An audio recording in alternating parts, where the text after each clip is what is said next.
Nós temos 3 leituras muito fortes, muito ricas, e que nós não temos todo o tempo possível para que nós pudéssemos aprofundar. Então, vamos dar apenas uma direção, um norte. Nós celebramos já o Dia dos Pais, já comemoramos esse dia que marca justamente a paternidade. Mas também a igreja celebra a partir de hoje e amanhã oficialmente a Semana da Família, que vai até o próximo domingo, quando celebramos a Assunção de Nossa Senhora aos céus. Essa semana é uma semana no mês de agosto, que é o mês vocacional, que a igreja fala sobre a importância da relação, a importância da base familiar. Até porque a família é a igreja doméstica.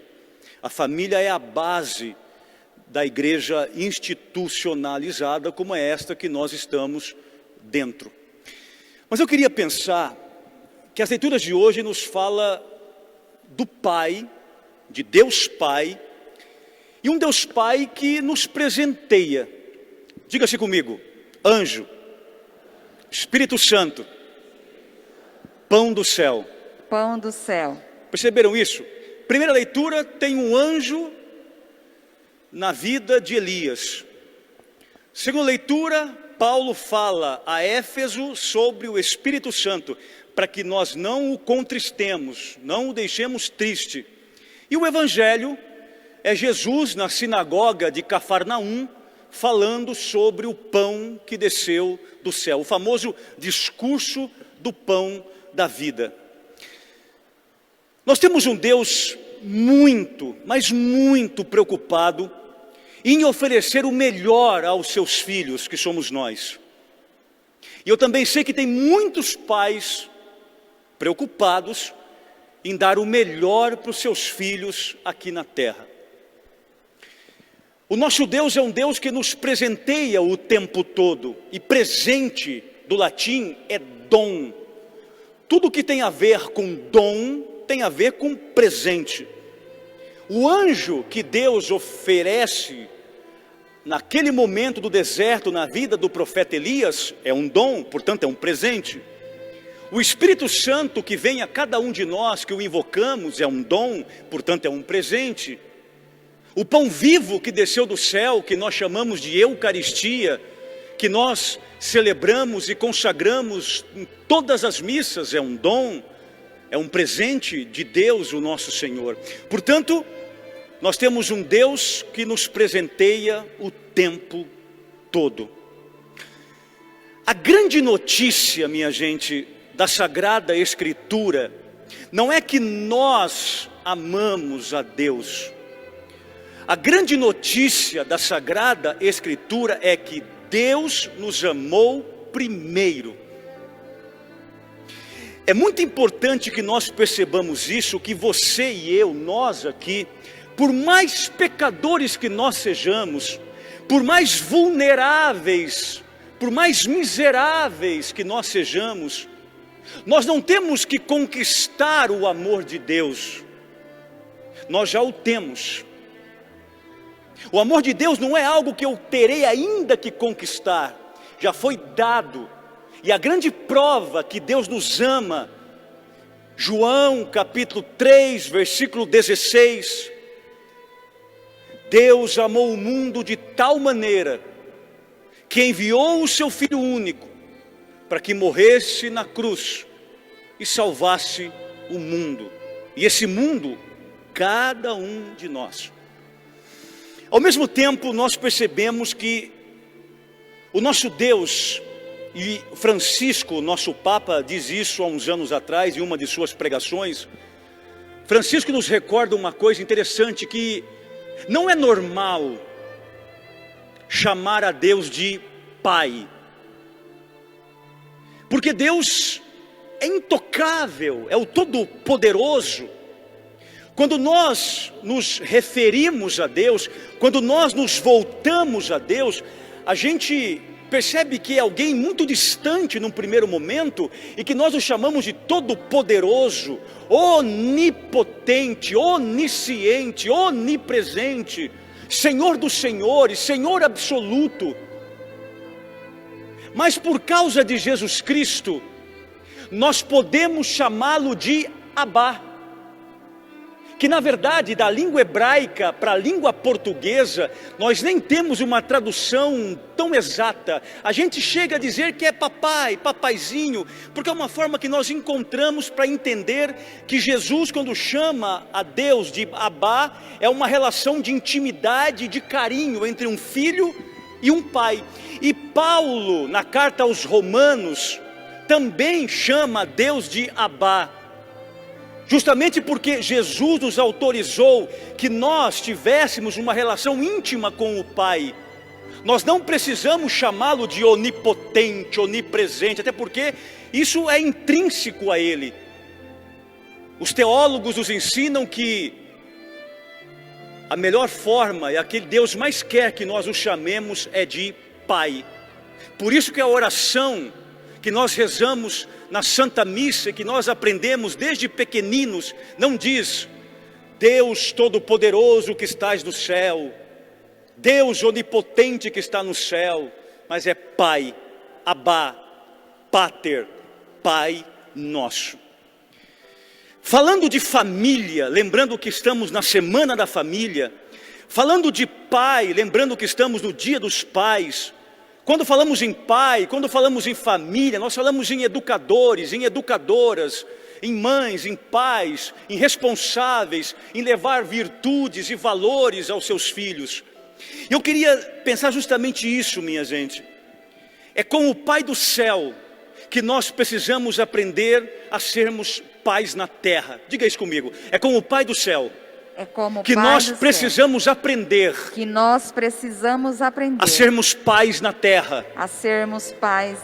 Então vai lá na primeira leitura do livro de 1 Reis, capítulo 19, versículo 5 e versículo 7.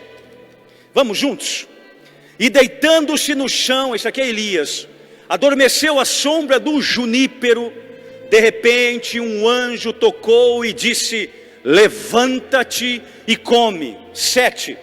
Mas o anjo do Senhor veio pela segunda vez, tocou e disse: levanta-te e come, ainda tens um caminho longo a percorrer.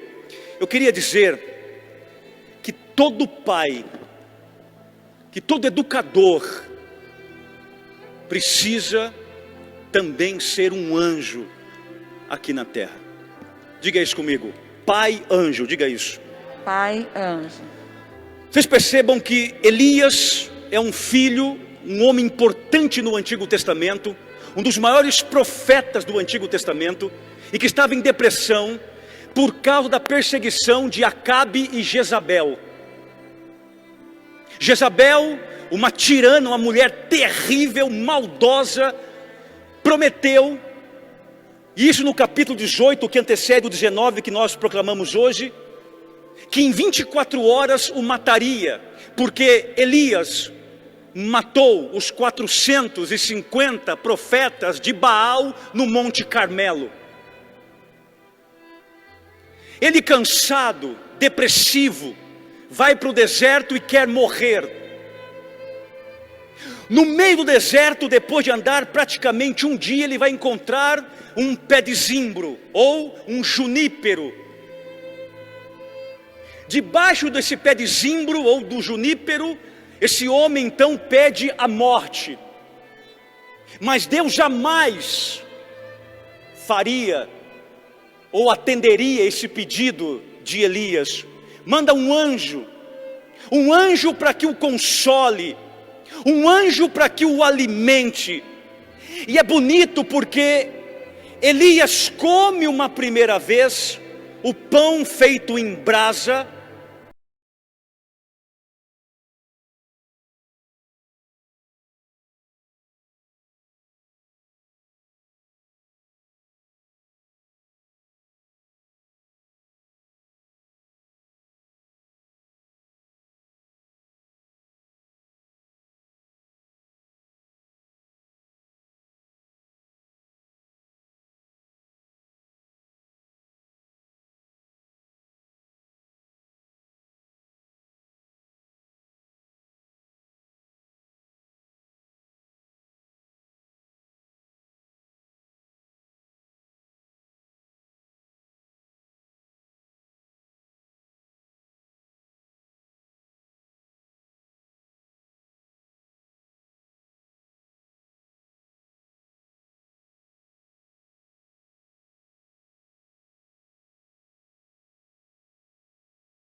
E os teólogos nos ensinam isso. Mas não basta apenas a gente recorrer aos anjos celestiais. É preciso ser um anjo, queridos pais, na vida dos vossos filhos. Não desanime os teus filhos, os encoraje a serem homens de caráter, os encorajem a serem homens de fé. Fala para o teu filho.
Irmãos, não contristeis o Espírito Santo, com o qual Deus vos marcou como um selo para o dia da libertação. Diga assim comigo: Pai Templo, diga isso. Pai. Ora, se na primeira leitura somos convidados a sermos um pai anjo, que tem uma mensagem, uma direção, um fortalecimento para os nossos filhos, na segunda leitura precisamos ser pai templo. O que é o templo? O templo é um espaço delimitado, o templo é um espaço reservado onde Deus habita. Ser um pai templo significa que eu sou o território do Espírito Santo. Que quando o meu filho ou minha filha olharem para mim, eles vão ver o Espírito Santo em mim. Agora, se você é um templo do Espírito Santo, você precisa dedicar toda a sua vida e o seu coração ao Espírito Santo, porque templum do latim significa separado. Ou seja, aquilo foi separado daquilo que é normal, para poder então cultuar alguém extraordinário. Quando nós falamos em templo, nós pensamos em consagração. Uma família consagrada, um pai consagrado, uma mãe consagrada, são aqueles que estão separados para poder educar os seus filhos na conduta do Evangelho. E aí, se você tem esse coração separado, é preciso urgentemente parar com alguns vícios, senhores pais. É urgente que nós nos moldemos na forma do Espírito Santo. Porque somos templo, e Deus não divide o seu templo, Deus não divide a sua glória, diz a palavra. Mas Paulo vai dizer que algumas coisas entristecem o Espírito Santo, algumas coisas expulsam o Espírito Santo de nós e de nossa família, de nós e de nossa casa, e esse é um perigo. Nós temos que parar de querer agradar os homens e de querermos ser como o mundo e começarmos a agradar a Deus e querer ser como Deus quer que nós sejamos. Isso é ser família, templo. E aí, Paulo vai dizer, versículo 31, coloca os teus olhinhos aí. Existe um templo habitado pelo Espírito, e tem um templo habitado por Satanás. Eu te pergunto, quem está habitando na tua casa e na tua vida? Escute, juntos. Toda amargura, irritação, cólera, gritaria, injúrias, tudo isso deve desaparecer do meio de vós, como toda espécie de maldade. Por quê? Por quê? Porque tudo isso entristece o Espírito Santo. O Espírito Santo não coexiste onde tem amargura, cólera, gritaria, irritação. Minha gente, onde tem divisão e amargura, o Espírito Santo não está. Vejam, Paulo está falando de não sejam amargos, não sejam um pai insosso, uma mãe insossa, que perderam todo o sabor da paternidade e da maternidade e o sabor das coisas espirituais. Paulo está dizendo para mim e para você, não seja um pai, uma mãe, um cristão encolerizado. A cólera, minha gente, significa descontrole, ação violenta. Gente colérica ou encolerizada são pessoas monstruosas. E nós temos visto isso dentro de nossas casas o tempo todo. A cada 17 minutos no Brasil, uma mulher é agredida por um homem, ou seja lá por quem. Paulo está dizendo, para com a gritaria. Quando Paulo fala em gritaria, dizendo, para justamente de palavras barulhentas, palavras odiosas, palavras amargas. Tem uma expressão que eu li ontem interessante, que gritaria é o latido do cão raivoso. Dentro de casa é gritaria o dia todo, é marido que grita com mulher, é mulher que grita com o marido, filhos que gritam com os pais, pais que gritam com os filhos, uma confusão, uma barulheira, ruídos na comunicação. E nós estamos entristecendo ao Espírito Santo. Como é que o teu filho vai aprender a ter calma e paciência se dentro de casa é uma barulheira violenta, infernal? E aí, minha gente, Paulo diz, não a blasfêmia, tentar manchar a reputação do outro. Onde há isso, o Espírito Santo vai embora. Por isso, se somos chamados a sermos pais, mães, educadores, cristãos, anjos, mensageiros, também somos chamados a sermos cristãos templos, que nós possamos, dentro de nós, acolher o Espírito Santo. E Paulo diz logo abaixo, sede bons uns para com os outros, sede compassivos, perdoai-vos mutuamente como Deus vos perdoou. O Espírito Santo está onde tem bondade, compaixão e perdão. E o perdão começa dentro de casa, coisa que muita gente não sabe fazer, nunca fez e talvez nunca fará. Terceiro ponto e último, Evangelho. João, capítulo 6, versículo 41. Vamos juntos. Os judeus começaram a murmurar a respeito de Jesus, porque havia dito: eu sou o pão que desceu do céu. Diga isso comigo: eu sou o pão, Eu sou o pão que desceu do céu. que desceu do céu. Diga assim comigo: Pai anjo, Pai anjo, Pai templo Pai e templo, Pai ostensório. Pai O que é um ostensório. ostensório? O ostensório é aquele instrumental dourado que nós colocamos a hóstia consagrada e fazemos a adoração ao Santíssimo Sacramento. O ostensório em si não é para ser adorado, porque ele é apenas um instrumental, um apetrecho. Mas quem ele carrega, quem nele está, é para ser adorado, porque é Jesus de Nazaré, no pão que desceu do céu. Ser um pai ostensório significa que os teus filhos olhem para você e vejam em você o céu, porque você é um pai comungante, um pai eucarístico, um pai eucaristizado. Você, onde passa, reflete o céu, e os teus filhos, quando olha para você, não vê só um pai, mas vê um pai com sabor do céu. A coisa mais triste que nós podemos ouvir, minha gente, é alguém dizer: minha casa é um inferno, voltar para casa é terrível, conviver na minha casa é um atropelo. Que coisa triste. Nós deveríamos transformar nossa casa num céu, porque nós comungamos o pão que desceu do céu. Há uma coisa interessante aqui, minha gente. Quando um pai e uma mãe comungam, eles refletem o que comungaram para os seus filhos. Você vem à igreja, você vem à missa para comungar, e quando vocês voltam para casa, vocês são alimentos espirituais um para com o outro.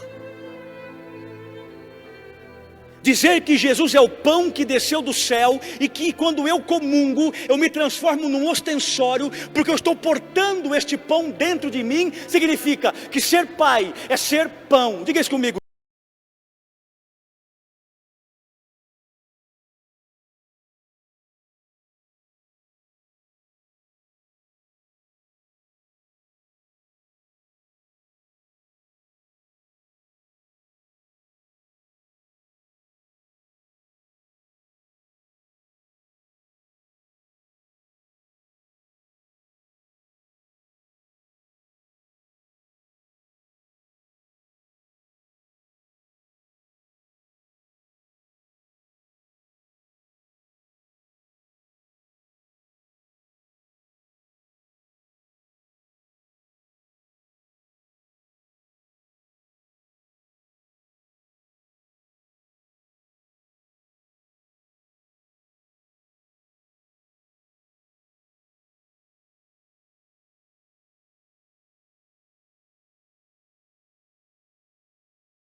Compartilhar é ser junto do outro, um só coração e uma só alma.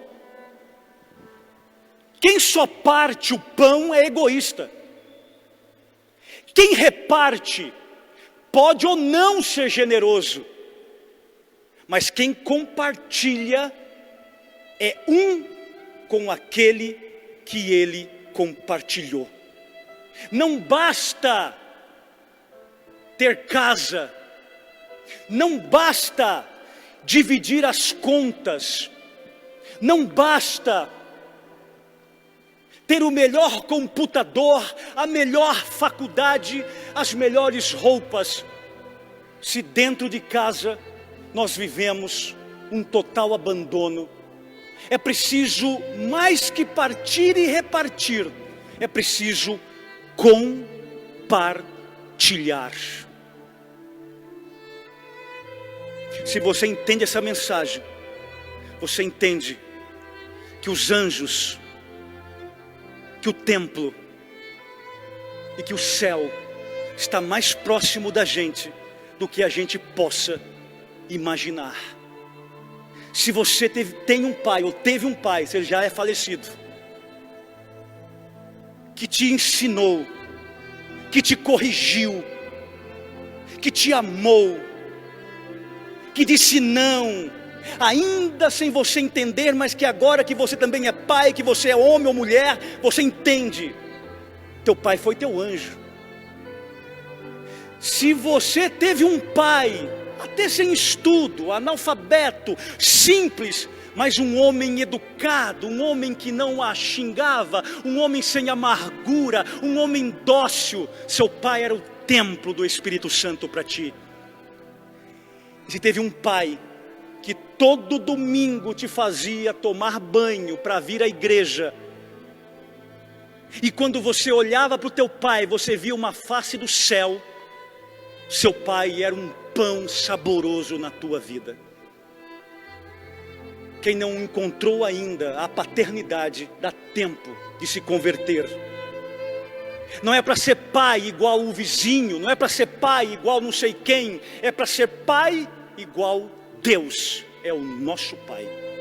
A Ele uma salva de palmas.